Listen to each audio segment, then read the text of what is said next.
The next topic we're going to discuss on Boxing Bros is Don Charles says it was Ben Davison who got Anthony Joshua beat. Do you agree? Is what we're asking. So Don Charles is the head trainer for Daniel Dubois, or at least he's listed as the head trainer. Some people think it's Daniel Dubois' dad, but we're going to listen to what Don Charles had to say, and then we're going to look at the evidence, and then we're going to bring it back to you and ask, do you agree with Don Charles? So first things first, we're going to listen to what Don Charles had to say, and here it is. Oh, very. And Ben Davison, I have to name it. Ben, you have to learn because somebody sent it to me. It was so blasé. Yeah, we could end this. This could be over. Who the hell are you, son? You came in yesterday to have that kind of stance. It was them that got their fighter beaten because of their attitude, complacency. Yeah? What was this clip that you're referring to about? Match. Oh, very. So you heard what he said, right? Now we're going to take a look at the instruction that Ben Davison gave to Anthony Joshua in the corner. Let's listen. Jab almost every time unless you're galloping around. Smith will bring it up. Yeah? Roll the dice. Roll that dice. Bubble in his eyes, bring it up. So at the start of this round, it'll come up fast. Yeah, so be ready. Slip and bring it up. He'll slip you and be jab. He's looking for an uppercut. Yeah, watch out for the uppercut he's looking for, right? Listen, this is your take. Yeah. Take it, both hands, okay? Take it, both hands. Yeah. Use your jab. For the jab almost every time. You saw the difference. It seems like Don Charles is showing more urgency in the corner than Ben Davison. And also, Ben Davison is instructing Anthony Joshua to throw the uppercut, and Don Charles is in the opposite corner at the same time telling Daniel Dubois he's looking for the uppercut. So Don Charles is on top of it. But Don Charles wasn't the only person who was on top of it. This is Shane McGuigan, who's also a trainer, and he's listening to the instruction that Ben Davison gave to Anthony Joshua in the corner. And here's his immediate reaction once he heard the information that Ben Davison gave to Anthony Joshua. Anthony Joshua guiding Daniel Dubois back to his red corner while he makes the long walk across the ring to the blue corner. Left listening to Ben Davison giving instructions to Anthony Joshua. That's what it's about. We get through this. Warrior spirit. 100%. But we got to be smart. Yeah, I am. You rush stepping in with the jab almost every time unless you're galloping around. Slip and bring it up. Yeah? It does a bit of a roll. In behind that double jab, bring it up, roll the dice. He'll double on the right hand. Lift it, yeah? Roll the dice. Roll that dice. Double in his eyes, bring it I up. think that's dangerous advice there, to be honest. I mean, getting him to bring it up off the double jab. Daniel goes that right hand straight off that double jab. And by bringing it up, he means an uppercut. He's going to walk himself straight onto his short right hand. If you ask me, I'd just say keep your hands up tight, get through these next 2 rounds, and then use your athleticism late down the stretch. And then you heard that was right before round 5 where Anthony Joshua got stopped. So Shane McGuigan called it right as it happened. He said that's bad advice, and he doesn't think that AJ should do that. He thinks AJ should survive, get to the later rounds, and then try to use his athleticism. Now, here's the key word, roll the dice. You heard roll the dice, right? Anthony Joshua said that a lot. And he was, and I'm saying, like, this is my opinion. You can let me know what you think. When he said, yeah, we roll the dice and we come up short, and he kept saying that, I think he was highlighting the fact that he received that bad advice from Ben Davison. Keep rolling the dice.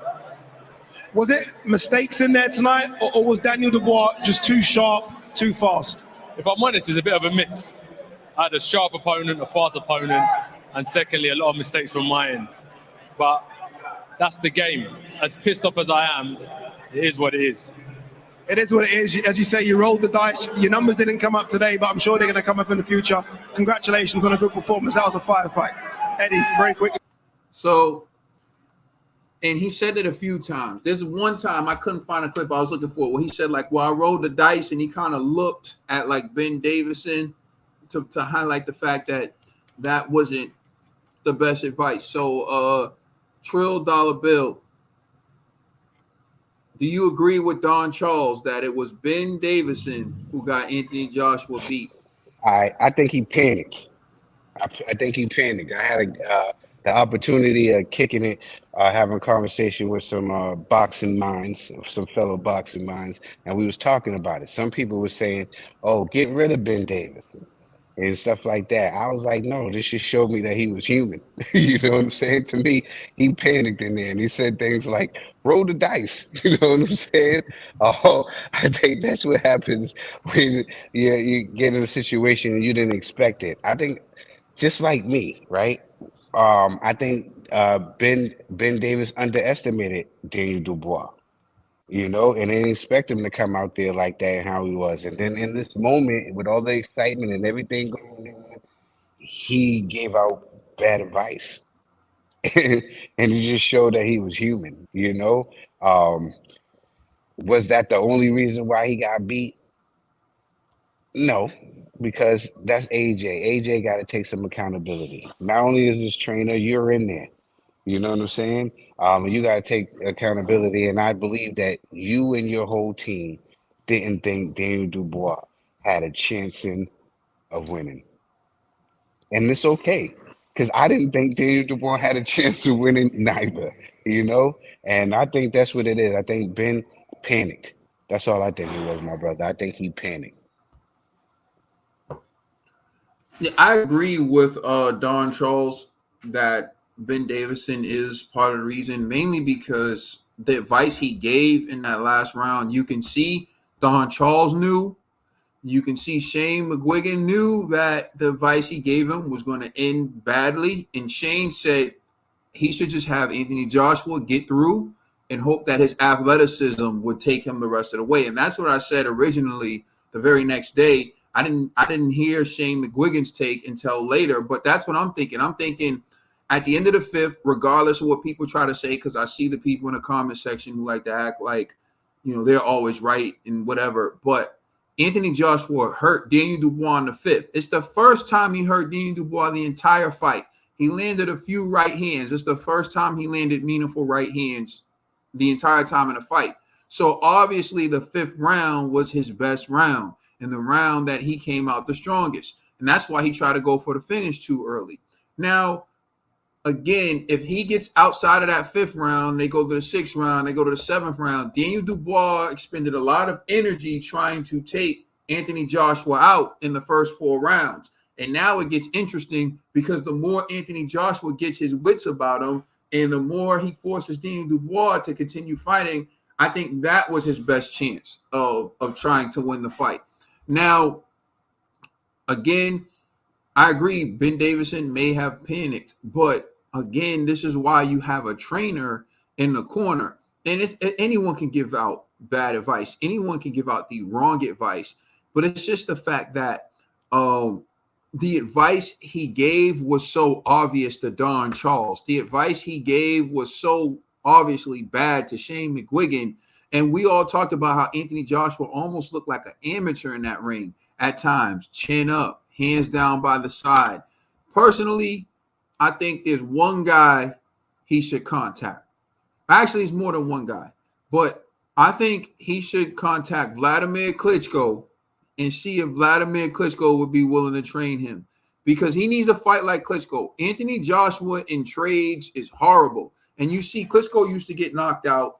And he got knocked out a few times. He went to Emmanuel Stewart. And Emmanuel Stewart taught Emmanuel how to slow down his attacks and not to get caught in these exchanges, but rather to hold. And he taught him ways to reduce the impact of people doing combinations, reset, and then try to land your powerful jab in your straight right hand.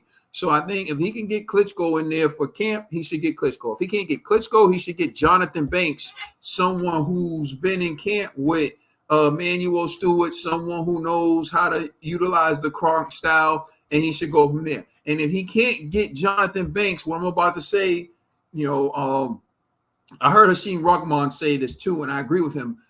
Trying to get Lennox Lewis, man. Imagine how much bigger that UK fight would be if Anthony Joshua was training with Lennox Lewis. He had Lennox in the corner. You just add. So to me, he needs to fight a Kronk style. And Sugar Hill Stewart is with Tyson Fury right now, so he can't get Sugar Hill.